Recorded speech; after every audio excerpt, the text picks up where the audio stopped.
what they think you should be, which is be the best consumer that you can be. Go ahead and impulsively buy something to make yourself feel better instead of trying to earn something to make yourself be better.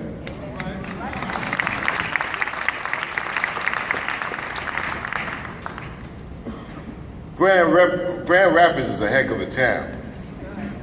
You've inherited fantastic architecture from the magnates, the cereal and car magnates of this state, that have built all this land, and whatever was paved is built upon it. It's just fine buildings, fine roads, the structure is there. Now the people need to be saluted and commended and pushed and promoted genre just to get you and your minds, bodies, and souls to spend that money to support something that really might not represent intellectualism, but anti-intellectualism. Maybe just not having something where you really believe it true to the core, but as they say in a word, dumbassification. Totally against the nature of the things that really set us free. Why should you go out there and buy something when the ultimate gift is learning something where you can spread it around free of charge? Well, I've been fortunate to be speaking on a Dr. Martin Luther King Jr. holiday for the last 25 years since I've been a professional. And I start off by saying Dr. Martin Luther King Jr. A lot of people just shorten and want to abbreviate these times, truncate it, do it in the hip-hop rap type of way. Yeah, MLK Day. No, wait. Dr. Martin Luther King Jr. Some reverence in that. You know, my wife is a doctor. Many times people call her Mrs. D. I'm like, hold it. Number one, her last name don't start with a D. She kept her own name, and you better start it off with doctor. And she'll be very quick to say, yes, I spent 8 years at doing what I do. She's a professor at UCSB, and you know what, really seriously, we make sure that if there's anything to brag about, it ain't brag about what we have, it's brag about who we are as far as what we've done. And if we can't spread it to the world for free, then what good is it?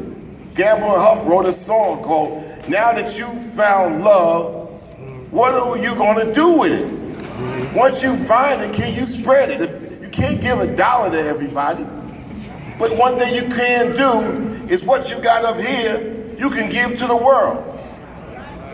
So, coming up from the rap world and the hip hop world, I have to break the news that yes, Public Enemy, amongst many people wondering how did that happen, was inducted into the Rock and Roll Hall of Fame in April 2013. Now, no, don't clap for me, it already happened. I didn't come here to talk about myself. I know what I did, you could Google me.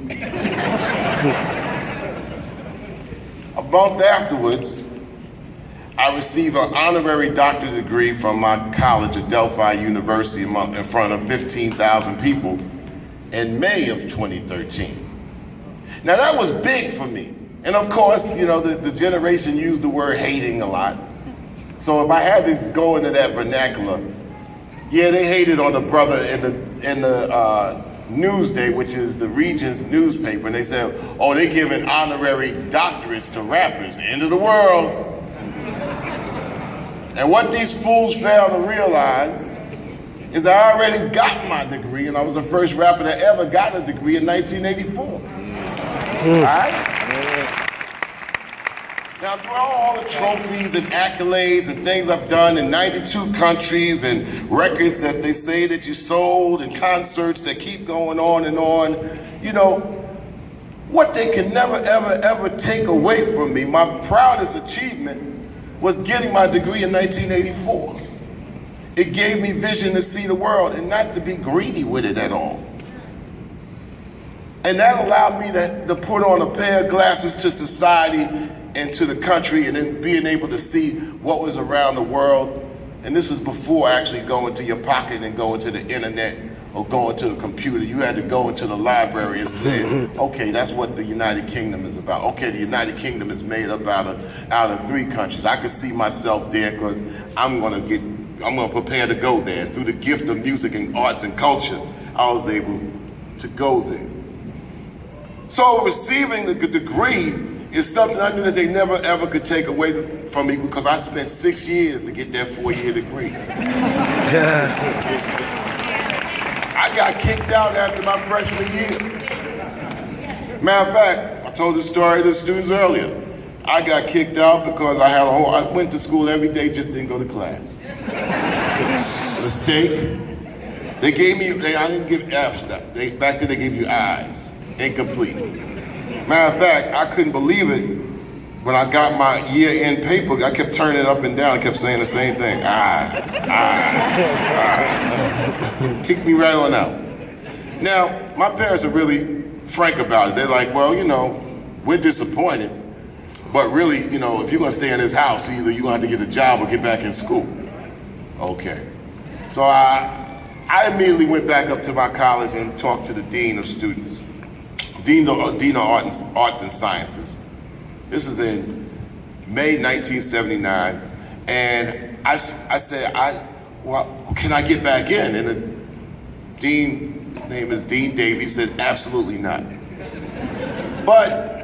And then he said, but I see something in you because you're on the school newspaper, you know, you're active on campus, like, you're a bit of a paradox. I mean, I'll make you a deal. I usually don't make deals. If you make up all these incompletes, meaning you gotta ask every single professor to make up these incompletes, sit in their class all over again. If you're able to do it, and you can't miss not one professor. If one professor says no, the deal's off. Sit in every one of these classes and make them up. I'll then begin to consider to let you back in.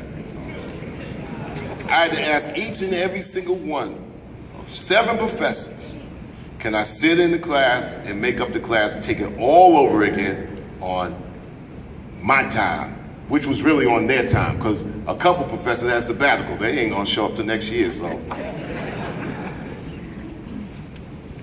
All right, end of 1980, the beginning of a new president.